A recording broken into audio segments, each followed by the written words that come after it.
If you are currently experiencing slow sales, just know that you are not alone. Sales on platforms like eBay and Poshmark are known for having peaks and valleys. If you are currently experiencing a slow sales time in your business, here are some things that might need addressed and also some things you can do to wake up your business and start making sales. Number one, and it might sound so simple, but it is to sort to your most liked items and send out offers. Most of the time, we have great listings that have buyers ready to purchase. It's just the price that is slightly off for them where they're not willing to bite. By sending out offers and making just a really slight adjustment on the offers you're sending out could result in a number of sales. This is the number one thing I do when I am experiencing slow sales, and it always works. So what this will look like on eBay is going to your active listings page, going to your watchers, clicking on the header right here and seeing what your top items are with the most watchers. Now, you can do a couple different things on the screen. You can either figure out which ones are eligible for offers, or you can just price drop by editing the item itself. Either one of those will work. Since I recently sent out offers, I currently don't have any available, but if I were to edit and drop my price slightly, my buyers are going to get notified and it will have the potential for a sale. You can see that this Express Y2K top has 121 watchers, tons of views, but it hasn't sold. You can see that this also Y2K, bunch of Y2K stuff here at the top have tons of watchers. If I wanted to make sales right now, I could simply send offers or drop the price. The likelihood of one of these buyers biting on that discounted price is very, very high. Depending on how many items you have in your store, I have about 7,500, so I have quite a bit. You might have 10, you might have 20, you might have hundreds of items where you have tons of watchers. Your likelihood of making quite a few sales that day, if you bulk edited all of them and drop the price, are very high. No matter which platform you're on, I don't think that you need to send out crazy amounts of offers. I normally send out on a daily basis 15% offers to my watchers. I know that 15% is what they're not biting on, so I might increase that to 20%, sometimes 30%, but it doesn't have to be a huge dramatic increase in offers to really capture those sales.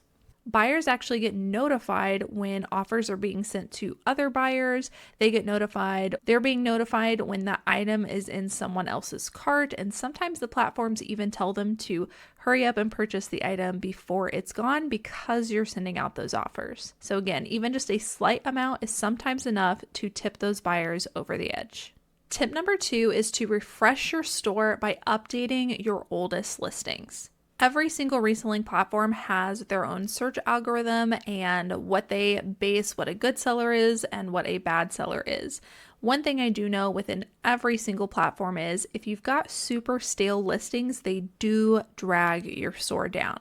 So you want to have only desirable listings if you can help it in your store. And so one of the ways you can remove some of the dead weight is by going to your oldest items on whichever platform you sell on and editing them to refresh them. What I like to do is sort by my oldest listings, and then I take a look and I ask myself, would I actually pick these items up today? Are these still desirable items? Sometimes it's 1 or 2 years since I picked up the item and the answer is no. In that case, I'll decide to actually end the items or drop the price to get them to move out the door. Ending those items sometimes actually creates more sales because you're taking that dead weight out of your store. If it's the case where I look at these older items and I say, yeah, I would actually still pick those up today, or maybe I would still list them, except I'd maybe tweak the price a little bit to get them to move faster, that's when you want to go in and edit your oldest listings. So similarly, as we were looking up on eBay the highest, most liked items, we can do the same with when our items were actually listed. So I'm going to scroll over here. Here was my start date. I'm going to click on this header to sort by when the item was actually listed. And by the way, you can actually customize what you're seeing by clicking this button here, and you can choose what you see or what you don't see, and also the order. Here we can see I have my oldest listed items first. And so what I would do is I would start at the top and I would scroll and ask myself, would I actually keep these items, or do they just need removed to get the dead weight out of my store? There are a lot of things that I look at least in my store. Most of the time when I come across something I would still actually pick up. It's just that it's missing some vital keywords that I have now learned since the last time that I picked up. So rearranging the title or just simply adding a couple of keywords can be the difference between an item selling or not. It could also be that the item is listed incorrectly. Maybe it is in the wrong category. Maybe you need to add some more item specifics to get it to catalog correctly and get to the right buyer. And more often than not, usually it is the photos. So if you're taking a look at your older listings and you're saying, yeah, I would still pick this up, but my gosh, I would not use these photos today. Simply refreshing even just the cover photo of the listing could be enough to get those items to sell. I think it's really important, even though you've already put the work in the listing, to make small tweaks that even just 30 seconds of a small tweak or maybe a couple minutes of creating a new cover photo could be the difference between that item selling or not, and you not having to eventually end up ending the listing and removing it out of your store. So best case scenario, and the thing we strive for all the time, is to actually get the items to sell and not just continuously end items by trying to give the items a second chance. I have noticed specifically in my store that some of the older items that I would pick up today but aren't selling and they've been sitting for months to sometimes years, the thing that gets that item to sell is a new cover photo. And a lot of times the reason that it's sitting there is because I have a tiny little detail, which is what would get the item to sell, but it's not apparent in the cover photo. Maybe that would be something like a pair of Rock Revival jeans, but instead of showing the back blinged out pocket, I'm showing the front of the jean at a distance. We all know that buyers are looking for the blinged out back pocket on those Rock Revival jeans. And if I were to simply adjust my cover photo, create a new one where you could see the back pocket, I'm probably way more likely to sell that item. I have been tinkering around with how to make cover photos the best they can possibly be and really show those small details. I took some inspiration from a couple of websites that actually use this method where they have the entire item shown, but they have a small circle blown up of that small detail. And so I've been really excited to rework some of my older listings and even some of my newer listings using this method to ensure that my buyers can see those small details and get the item to sell. In order to create these awesome cover photos, I have been using Kittl. Kittl is a powerful and intuitive graphic design tool with over 4 million users and growing quickly. It is a browser-based graphic design platform that ensures success for even people with no graphic design experience. They have tons of templates, tools, and tutorials for you to create whatever you need for your business. I really like using them for creating my cover photos. I'll take whatever item I am interested in recreating for the cover photo to make it better for my buyers.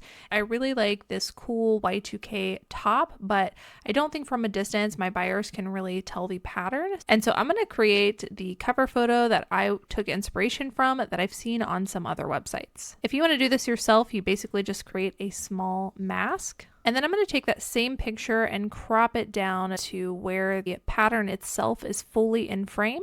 Plug that into my mask, and then from here, I can increase the size if I want my buyer to be able to see this pattern a little bit bigger. So now my buyer can tell the actual pattern of the item. Maybe I also want to create an outline just so that area is a little bit more defined. So now I can use this as my cover photo and give my buyer the details that I am trying to convey. Here is another one where I'm trying to do that on a recent pickup that I just got. You can also do this using their background removal. Really cleans up the photo, and I also really like their AI image upscaler. Just makes everything a little bit more crisp and clean. Here would be my finished product on this item. My buyer can clearly see the master's logo and the exact print, which is the striped pattern. Something else you could do is really update your eBay or your Poshmark store with your cover photos. I will show you what mine looks like at the end of the video.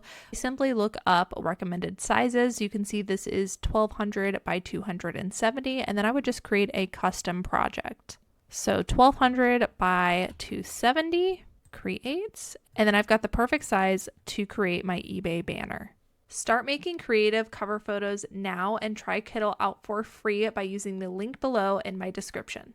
And if you want to start using some of their more premium features, I will have my coupon code here on the screen and also down below in the description box as well for 25% off of all of their plans, including the annual one. I used this method the other day and I went back to some of my oldest listings and I picked some of the more top dollar ones and I edited 5 of the cover photos and 2 of them sold within the next week. So this method can work whether it is photos, titles, description, category, maybe it's your price, but shaking up these listings can help to get buyers interested in your item where it was just sitting before.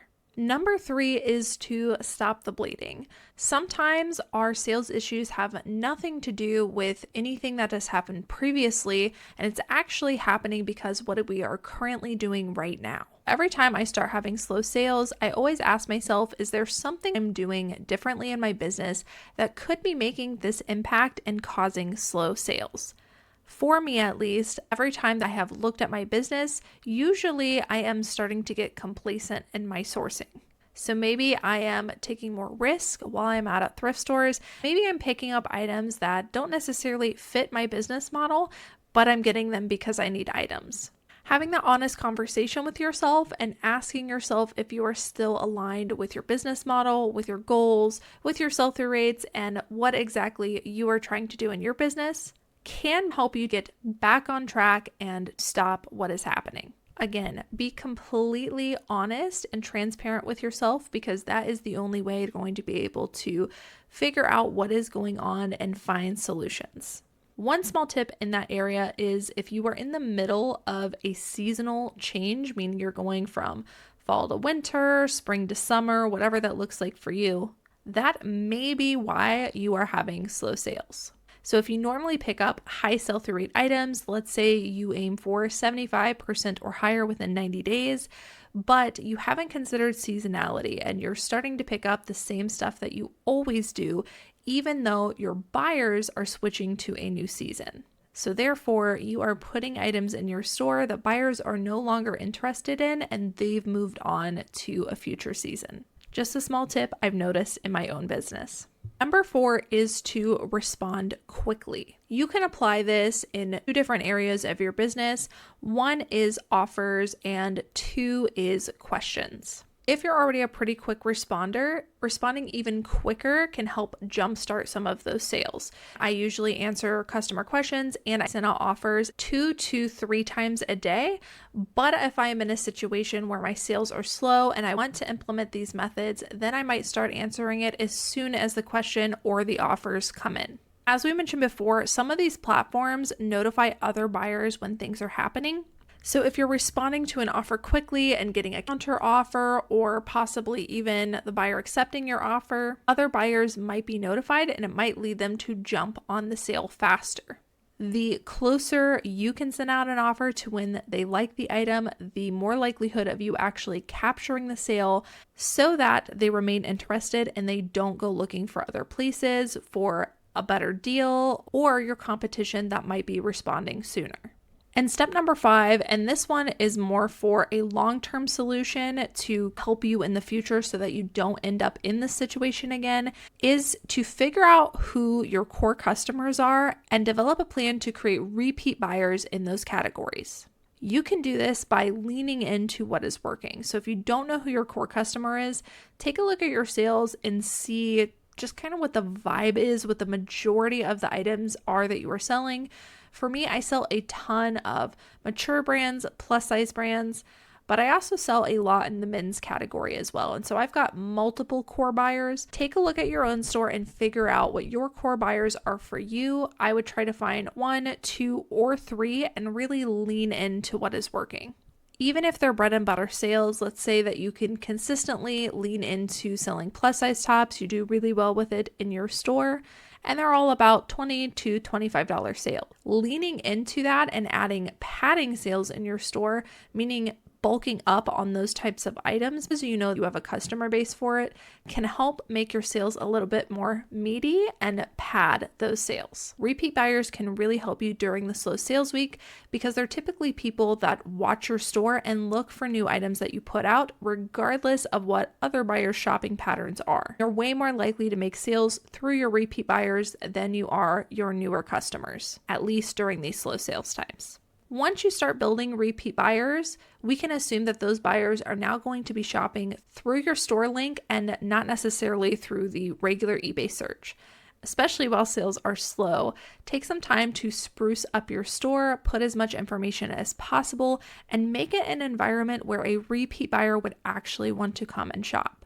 You can do things like include graphics, adding your eBay banner, telling a little bit about your store, setting up your categories, and basically anything that you can do on your storefront page. As I mentioned, I really like using Kittl to do this. Let me show you an example of what a finished product would look like. Here you can see my eBay store. I've got my banner filled out. I've created these using those graphic design tools that we talked about.